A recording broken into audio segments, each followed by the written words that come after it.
juga sama tuh, dia punya Iron Man, Spider-Man, Hulk, Thor, segala macam semuanya banyak. Ada kok jagoan gue yang tiba-tiba copot gitu kan, pergi sendiri gitu, ninggalin gue, ada juga. Ya. Berani kreatif, Ya, kreatifnya betul. gila. Tapi ternyata itu salah. Tau nggak, ada satu lagi yang kurang. Lu mesti ngelihat partner lu ini itu jago atau dia mau peduli tentang bisnis. Kalau enggak, maaf, mentalnya masih mental karyawan, better forget it. Intinya kok jadi pebisnis, nggak ada yang namanya masalah kelar. Lu langsung ketemu jagoannya. Yeah. Gue bilang gitu kan. Coba dulu. Gue bilang gitu kan. Gue jamin ini bisa jalan lancar. Nggak pakai pitching. Mereka udah nggak mau nyari lagi, mereka udah nggak mau musuhan sama siapapun lagi, udah dapat teman.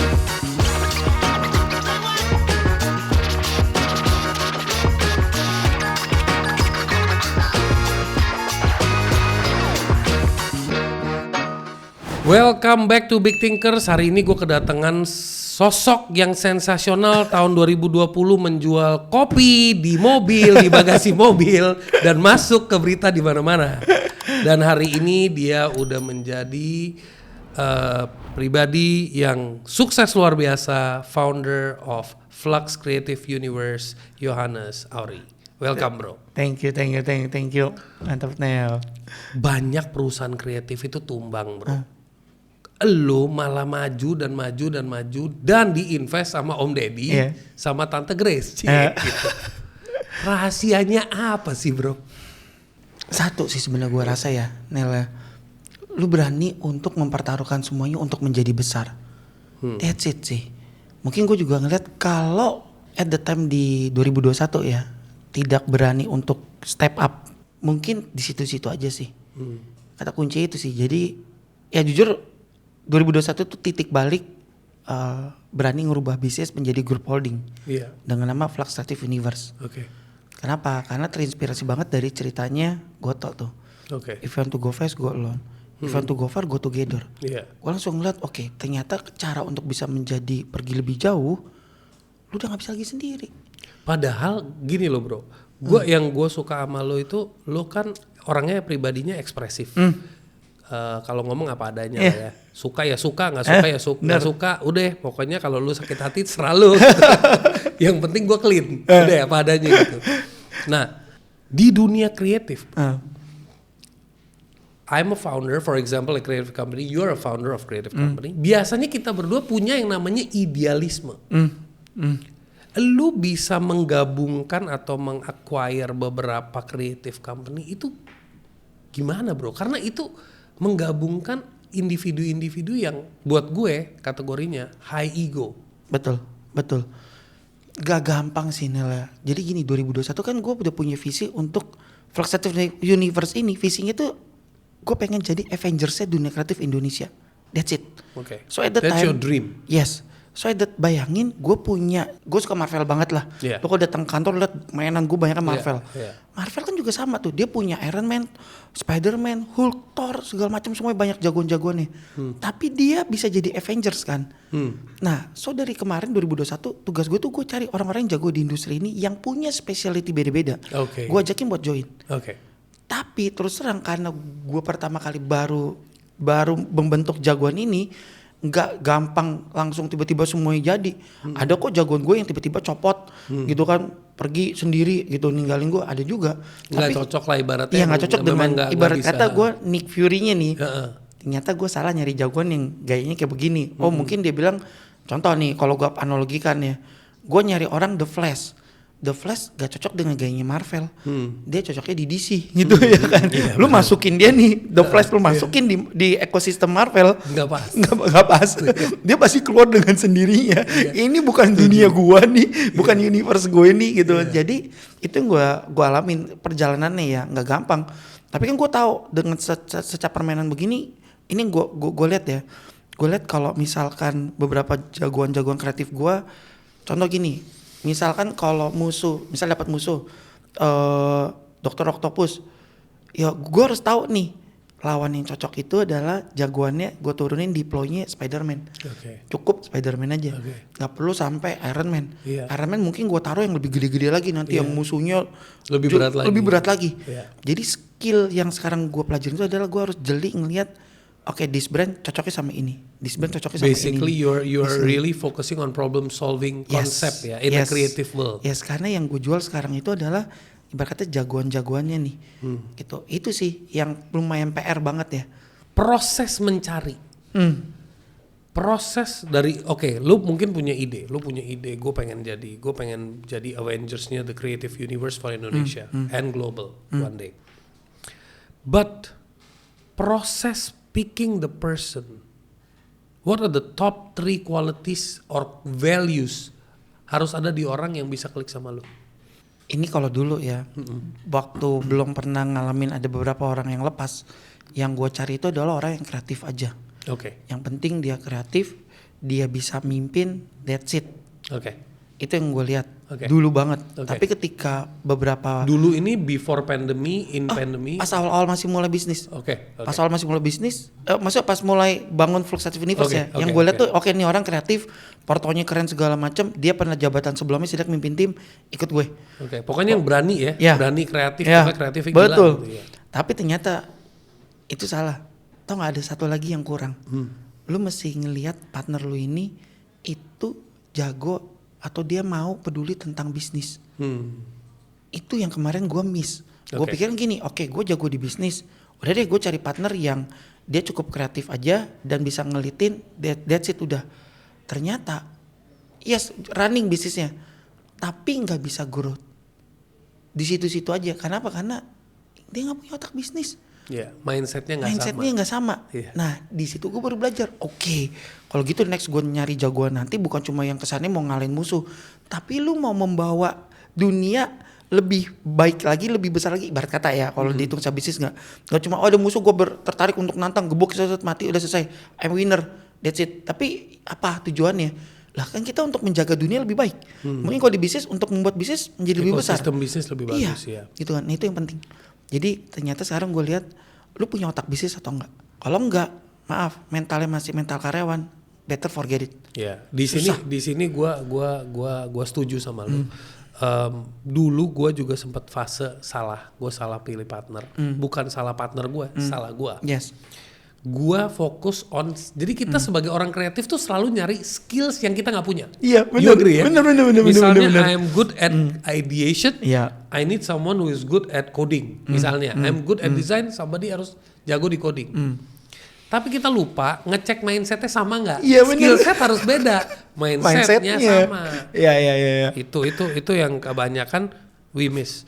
Nah bro, pada saat lo menjalankan bisnis lo itu, lu pernah nggak mengalami situasi di mana lu lagi dapat proyek banyak banget, pokoknya good problem, jadi duit lagi masuk banyak banget, tapi lu jiper gimana handle-nya, karena orang lu kurang atau apa, lu pernah nggak fase gitu? Pasti nggak mungkin nggak. How did you handle that? Makanya kalau lihat, tapi problemnya beda-beda ya, maksudnya gini, kadang nggak enaknya jadi pebisnis tuh gini, kita punya masalah di A, kita selesaiin masalah ini, ntar ada B nih, intinya kalau jadi pebisnis nggak ada yang namanya masalah kelar. Jadi it's a non-stop challenging life ya. Bener. Jadi kalau dibilang balik lagi dulu, masalahnya itu adalah kenapa gue berani untuk menjadiin grup holding dengan nama Fluxative Universe ini, karena emang klien kita tuh terlalu banyak banget yang mau pakai jasanya Flux. Nah kalau gue cuma ada satu agensi si idenya Flux doang, berapa banyak bisa gue handle? Iya benar. Itu tau lah bisnis jasa ini kan kita sama-sama tahu susah buat scale up-nya kan. Kalau kita cuma satu mungkin bisa tambah orang, tapi bisa gila loh. Dan gue pernah bikin idenya Flux waktu itu, orang terbanyak itu tuh di 85 orang. Itu aja kepala udah mau. Gue nggak nyaman. Nggak nyamannya apa? Karena ketika gue turun ke bawah, gue tanya anak-anak gue itu siapa namanya. Gue nggak kenal. Di situ gue sadar, ini udah nggak sehat nih gue nih. Gitu. Jadi gue sadar nggak usah banyak-banyak. Makanya di idenya Flux sekarang orangnya gue batasin paling 55-60 maksimal cukup. Nah gimana caranya? Gue cari lagi jagoan-jagoannya dong. Yang tadi yang buat bisa mimpin unit bisnis yang baru. Jadi lu bikinnya SBU. Yes. Gue jadiin mereka partner gue. Itu kan tadinya kan mereka cuma statusnya misalkan CD di salah satu agency. Gue ajakin dulu ikut gue. Nih duit gue nih modal. Itu kan lu mau dapat berapa bulanan lu tentuin aja. Jadi persenannya juga gue bagi dividen di akhir tahun. So you create this company, bantuin gue buat ngegedein this one. Unit bisnis ini dulu baru masuk ke grup holdingnya nanti. Itu yang gue ngomong ke mereka. Jadi ketika gue udah punya banyak jagoannya, gue nggak terlalu masalah lagi musuh berapapun banyak besar datang, gue tahu siapa yang harus gue deploy.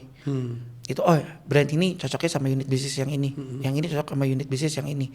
Silakan maju, lu pitchingin, lu menangin, lu jaga kliennya, that's it, oke. Tapi ini mentalitas yang gue suka banget, biar audiens gak salah mengerti. Jadi gue sukanya dia itu cara bekerja yang gue nangkep nih barusan nih. Nanti you correct me loh if I'm wrong.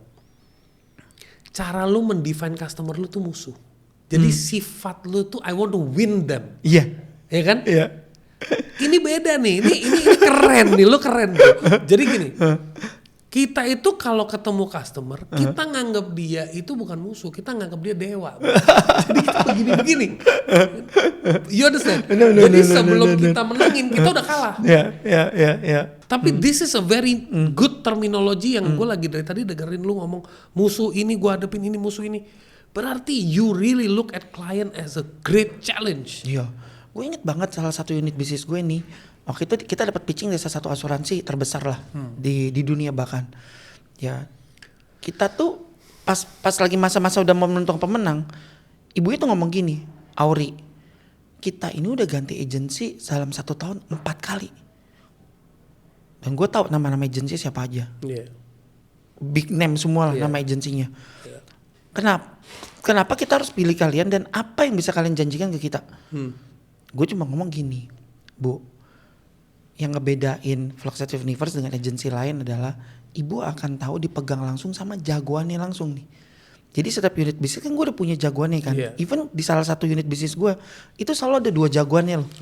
Yang emang ngejagain that unit bisnisnya. Jadi gue bilang, nih, gue bisa kasih garansi bahwa unit bisnis ini lu akan langsung ketemu jagoannya. Lu tidak akan ketemu dengan art directornya yang kita turunin. Lu akan tahu langsung dengan jagoan pentolannya nih. Karena bagi gue bener. Sekarang lu bayangin ada musuh, misalkan Dr. Octopus gitu kan. Mungkin kalau bukan si Peter Parker atau Spider-Man yang lawan gak bakal menang kan. Iya betul. Lu harus ketemu si Peter Parker, lu harus ketemu si Spider-Man-nya dong. Iya, biar dapat yang pas, yang tepat. Gitu. So itu yang gue janjiin ke mereka. Lu langsung ketemu jagoannya. Gue bilang gitu kan. Coba dulu. Gue bilang gitu kan. Gue jamin ini bisa jalan lancar. Sekarang kita udah masuk tahun keempat dan itu tidak diganti sama sekali. Tahun ini tahun ketiga. Tahun depan tahun keempat. Nggak pakai pitching. Iya, mereka udah nggak mau nyari lagi. Mereka udah nggak mau musuhan sama siapapun lagi. Udah dapat teman. Udah dia cocok gitu loh. Maksudnya kayak itu yang gua, bener kata lu, mindset gue adalah oke, gue tahu ini susah nih. Ini musuh susah. Tapi nih. itu deep gitu loh bro. Itu deep. Lu ngomongnya tadi kayak santai, tapi itu deep meaning guys. Itu insightful banget buat lo orang yang lagi nonton ya.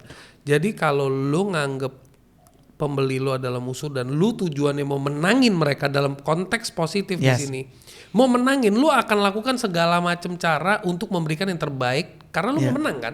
You will put all your effort to win the game, right? That's the game. That's the game of business. Lu dapat ide itu dari mana bro? Film. That's nice. Ya karena gue suka Marvel kali ya, jadi gue kepengen kebentuk jagoan-jagoannya. Tapi nggak gampang nih. Oke. Sebagai individu, do you update yourself with learning every now and then? Like lo ikut course, lo ikut ini, yes or no? Lo sering nggak? Ya, nah kalau kayak gitu, gue belakangan ini juga kalau lihat di sosial media, gue tuh lagi belajar untuk bikin personal branding. Jadi gue juga awalnya ya maksud gini ya, gue tahu gue punya bisnis creative agency, mestinya gue nggak perlu belajar dari orang. Tapi gue berusaha untuk mengosongkan diri gue lagi. Tapi sebelum gue ikut kelas, gue sampai ikut kelas buat bangun personal branding. Kenapa? Karena menurut gue gini, sebelum gue ikut kelas ini pun gue juga udah bikin konten. Tapi gue pengen dipertajam lagi. Menurut gue yang ngajarin ini juga dia, si Samuel Chris lah guru gue. Gitu. Dia udah banyak followers ya. Jadi gue pengen tahu isi kepala dia. Maksud gini, kalau lu mau berhasil, lu harus belajar sama orang yang berhasil. Bullshit lah. Lu mau berhasil tapi lu gak mau belajar sama orang yang udah berhasil. Jadi pas dia buka kelas, gue ikutan. Walaupun waktu itu lumayan susah, karena dia limited banget kan. Gue sampai WA dia, tolong dong dibantu, dibilang gitu ya kan. Gue ajak dulu ke kantor gitu, ojek makan, gue bilang gitu ya kan. Saya mau ikutan nih, baru tuh enak tuh. Lu gitu ajak makan kan. soto? Enggak sih, di kantor. Ya? Udah akhirnya gue dapat kelas, gue belajar kelas. Oke, gue tahu. Oke, ternyata begini toh. Jadi kadang gue ngeliat, lu emang harus belajar sama yang lebih jago supaya lu bisa dapat insight sesuatu untuk menerapikan apa yang lagi lu buat. Nah, that's why pas gue lagi bikin personal branding, gue berasa happy ya. Maksudnya bagi gue dalam waktu yang singkat, gue bisa mendapatkan penambahan sekitar 120 ribuan follower, jutaan views udah bisa. Tadi gue update dari pertama kayak gue bikin konten sampai sekarang itu total itu tuh udah 15 juta views gue dapet. Awesome bro. Gila ya. Tapi more than the numbers yang gue salut itu gini, orang di posisi seperti lo. Ini teman-teman gue lagi nyindir yang lagi nonton. Orang di posisi seperti lo aja masih humble down and masih percaya I am not good enough. I should learn. I should go to the best. Betul? Iya. Tanpa bawa I am someone. Ya kan? Iya. Nah lo pade yang masih nobody merasa dirinya somebody, kacau Rodo. Iya bener juga ya. Iya bener. Nah itu salah satu menurut gue salah satu kunci orang bisa punya abundance, keberlimpahan itu saat dia menganggap dirinya I'm not enough, I need to grow, I need to become better. Dan ngelihat orang-orang hebat itu bukan sebagai dinyinyirin. Dia mah paling cuci duit, nah gitu kan. Kacau kan banyak gitu yang kan? begitu ya kan ya. Iya, ngerti ya. Ngerti ya. Bro, first of all congratulations for your third baby. Yes. He is so cute. God bless him. Thank you. Fondasi leadership yang ada di diri lo itu terbangunnya dari siapa bro? Dari guru lo, dari bokap lo, dari saat lu mendadak menjadi seorang ayah, karena orang transformasi yang besar itu kan pada saat menjadi father juga. Fondasi leadership yang ada di dalam diri lu itu kebangunnya gimana? Nah, gue nggak tahu ini satu keberuntungan atau enggak ya, Nila. Tapi gue berasa tipe gue itu tipe petarung jalanan. Jadi gue belajar dari apa yang terjadi ketika gue menjalani something. Mungkin beda kalau lu lahir di keluarga pebisnis yang mereka orang tua itu bisa ngajarin kan, oh ini begini cara didik apa segala macam semua. Tapi ya lu kalau lihat story gue sebelumnya kan, tapi gue nggak mau cerita itu kan udah sering. Tapi gue tipe petarung jalanan yang kadang gue belajar jurusnya tuh beda-beda tergantung lagi ketemu masalah apa, pas lagi ada yang nolongin, gue belajar. Oh ternyata toh caranya begini toh gitu. Jadi kalau lo tanya tipe kepemimpinan gue tuh ngikutin gaya A, tapi berbeda-beda seiring dengan perjalanan waktu. Tapi yang gue sadarin sekarang adalah gini, ini yang gue senang ya, kenapa gue tipe petarung jalanan. Semakin lo sering turun ke jalanan, lo emang kekurangannya kan ketemu banyak banget masalah dibanding yang tinggal di atas gak pernah turun ke bawah gitu. Nah tapi gue bersyukurnya adalah Tuhan tuh masih tolong gue tuh ketemuin banyak orang-orang hebat yang nolong gue. Yang di situ gue bisa belajar, oke, ternyata cara mimpinnya begini. Ternyata cara mimpinnya begini. Jadi kalau ditanya gaya kepemimpinan gue tuh beda-beda. Situational lah ya. Iya, situational beda-beda. Situational gitu. Leadership. Nah, tapi emang kadang beberapa itu gue pegang cukup lama. Itu. Mungkin kalau tanya tadi kepemimpinan begini, gue lagi di fase sekarang ya. Gaya kepemimpinan gue itu termasuk gue nggak percaya kalau karyawan itu adalah keluarga. Nah ini masuk nih, kita masuk. Dari tadi gue lagi tahan bentar gitu ya, tapi masuk. Oke.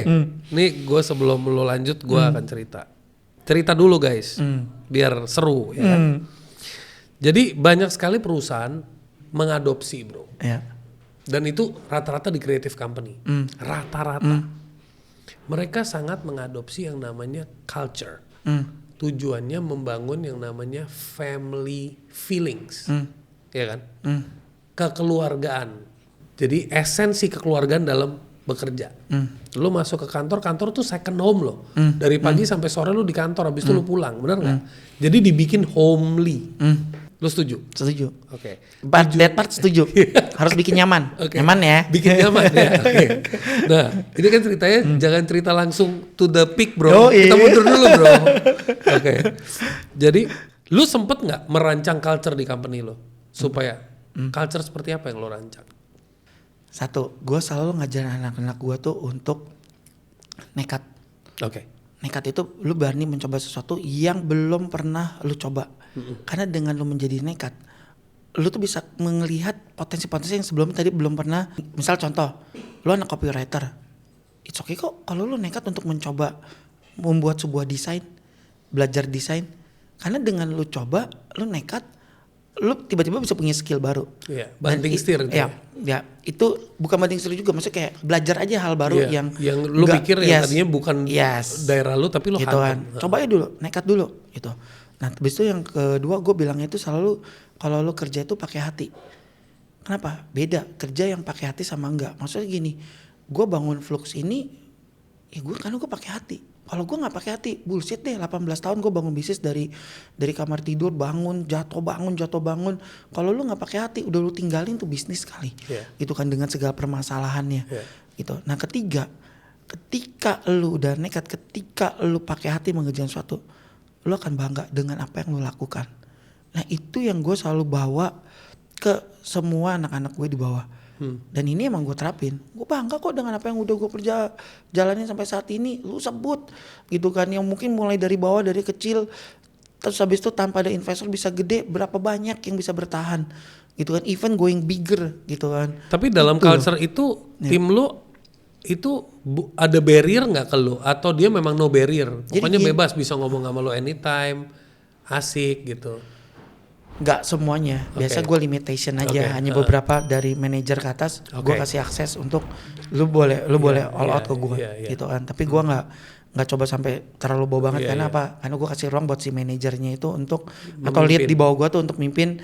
Oke, just go on.